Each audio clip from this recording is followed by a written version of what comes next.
Welcome back to my channel टिज CapCut हजुरलाई स्वागत छ। सो भिडियोको प्रिभ्यू त अलरेडी हेर्नु नै भयो होला। आजको यस भिडियोमा यही खालको भिडियो बनाउन सिकाउँछु। हजुरले स्टेप बाई स्टेप हेर्नु होला, स्किप नगरिकन हेर्नु होला। र यस खालको भिडियो बनाउनको लागि चाहिँ क्यापकट चाहिँ इन्स्टल गर्नुपर्छ। हजुरले प्ले स्टोरबाट सजिलैसँग पाउन सक्नुहुन्छ।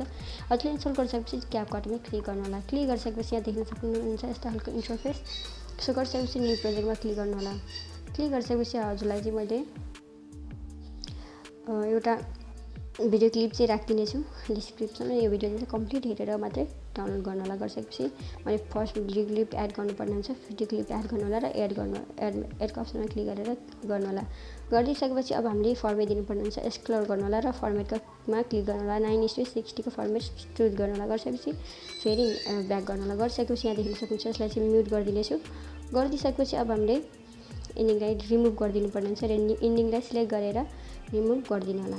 गरिदिइसकेपछि अब हामीले चाहिँ फोटो सिलेक्ट गर्नुपर्ने हुन्छ। टोटल 3 वटा फोटो यहाँ बक्स रहेको छ व्हाइट कलरको, प्लसमा क्लिक गर्नु होला। क्लिक गरिसकेपछि फोटोमा जानु होला।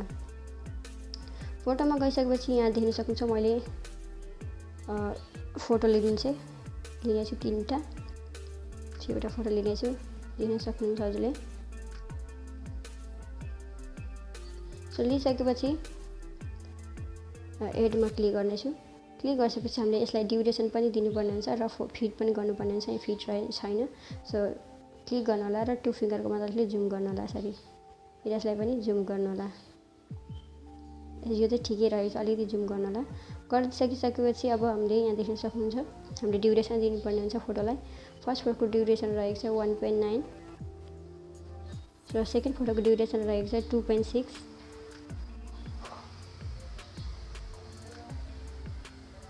र त्यसै गरी थर्ड फोटोको ड्युरेसन रहेको छ 2.4। त्यसै गरी अब हामीले एनिमेसन दिनुपर्ने हुन्छ। यो भिडियो क्लिपलाई चाहिँ हजुरले के गर्नु पर्दैन। एनिमेसन दिनको लागि फोटोमा क्लिक गर्नु होला र एनिमेसनमा जानु होला र कोम्बोमा जानु होला र यहाँ देख्न सक्नुहुन्छ ओभल भन्ने एनिमेसन दिनेछ। नेक्स्ट फोटोलाई पनि थर्डलाई पनि ओभल भन्ने एनिमेसनै दिनेछ र लास्ट फोटोलाई पनि हामीले ओभल भन्ने एनिमेसनै दिनेछौँ। गरिसकेपछि राइट गर्नु होला। गरिदिइसकेपछि अब राइट गरिसकेपछि अब हामीले ओभरले एड गर्नुपर्ने हुन्छ। ओभरले एड गर्नका लागि अब यहाँ देख्न सक्नुहुन्छ यसरी जुम गर्नु होला। जुम गर्नु होला र ठ्याक्कै यतिको साइजमा आउनु होला। ठ्याक्कै यतिको साइज आउनु होला र यहाँ ओभरलेको अप्सन खोज्नु होला र ओभरलेमा क्लिक गरेर एड ओभरलेमा क्लिक गरेर स्टक भिडियोमा जानु होला र यहाँ व्हाइट कलरको यस्तो खालको चुज गरेर एड गर्नु होला। गरिसकेपछि यसलाई फुल जुम गर्नु होला। गरिदिइसकेपछि यसलाई पनि हामीले 0.5 सेकेन्ड राख्नुपर्ने हुन्छ।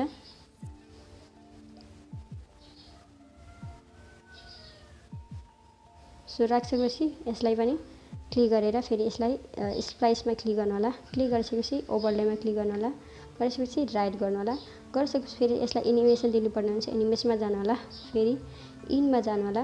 इनमा गइसकेपछि हामीले यसलाई सेक 1 भन्ने एनिमेसन दिनेछौँ। दिइसकेपछि राइट गर्नु होला। फेरि ब्याक आउनु होला। अब हामीले यसलाई कपी गर्नु छ र नेक्स्ट फोटोलाई पनि त्यसरी नै हाल्नेछौँ। कपी गरेर स्ट्रिम गर्दै यसरी सार्नु होला। गरिसकेपछि कपी गर्नु होला। कपी गरिसकेपछि यसको लास्ट यो सेकेन्ड फोटोको लास्ट पोजिसनतिर लानु होला यसरी। सो गरिसकेपछि फेरि यसलाई कपी गर्नु होला। फेरि स्क्रल गर्नु होला र कपीको अप्सन खोज्नु होला। कपी गर्नु होला। सो गरिसकेपछि फेरि स्टार्टेड पोजिसन आउनु होला। यहाँ देख्न सक्नुहुन्छ यस्तो खालको। अब साथसाथै हजुर मेरो च्यानलमा नयाँ हुनुहुन्छ मेरो च्यानललाई सब्सक्राइब पनि गर्न नभुल्नु होला र बेल घन्टीलाई पनि दबाइदिनु होला। सो यहाँ देख्न सक्नुहुन्छ हजुरले। सो देखिसक्नुभयो हजुरले। अब यहाँनिर अब हामीले एनिमेसन एड गर्नुपर्ने हुन्छ। इफेक्ट एड गर्नुपर्ने हुन्छ।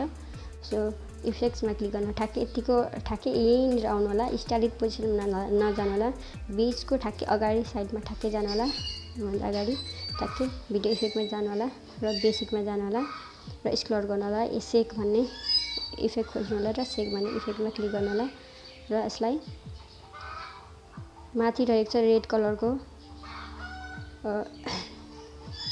धर्का रहेको छ यहाँनिर ठ्याक्कै आएर ठ्याक्कै यसलाई ठ्याक्कै अगाडि सेट गरिदिनु होला।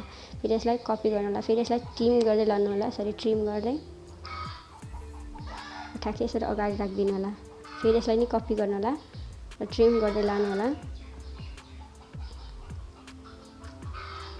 ट्रिम गर्दै लानु होला र ब्याक गर्नु होला। गरिसकेपछि ट्रिम गर्दै लगिसकेपछि अब यहाँ देख्न सक्नुहुन्छ अब हामीले ब्याकग्राउन्ड म्युजिक एड गर्नुपर्ने हुन्छ। हजुरलाई यो भिडियो क्लिप पनि डिस्क्रिप्सनमा राखिदिएको छु, त्यहाँबाट डाउनलोड गर्न सक्नुहुन्छ हजुरले। र अब ब्याकग्राउन्ड म्युजिक पनि डिस्क्रिप्सनमा राखिदिनेछु, हजुरले त्यहाँबाट डाउनलोड गर्न सक्नुहुन्छ। यो भिडियो चाहिँ कम्प्लिट हेरेर डाउनलोड गर्नु र सिकेर राम्रोसँग स्टेप बाई स्टेप फलो गरेर गरिसकेपछि अब हामीले ब्याकग्राउन्ड म्युजिक एड गर्नुपर्ने हुन्छ। एड अडियोमा क्लिक गर्नु होला, एक्सट्र्याक्टमा क्लिक गर्नु होला। क्लिक गरिसकेपछि अब हामी मेरो ब्याकग्राउन्ड म्युजिक यहाँ रहेको छ, यहाँ देख्न सक्नुहुन्छ। अनि सिलेक्ट गरिसकेपछि सिलेक्ट गर्नु होला। गरिसकेपछि इनपुट साउन्ड अन्लीमा क्लिक गर्नु होला। क्लिक गरिसकेपछि अब हाम्रो यहाँ भिडियो रहेको छ। यस्तो खालको प्रोफेसनल लाग्ने छ। अब हजुरलाई देखाउने छु।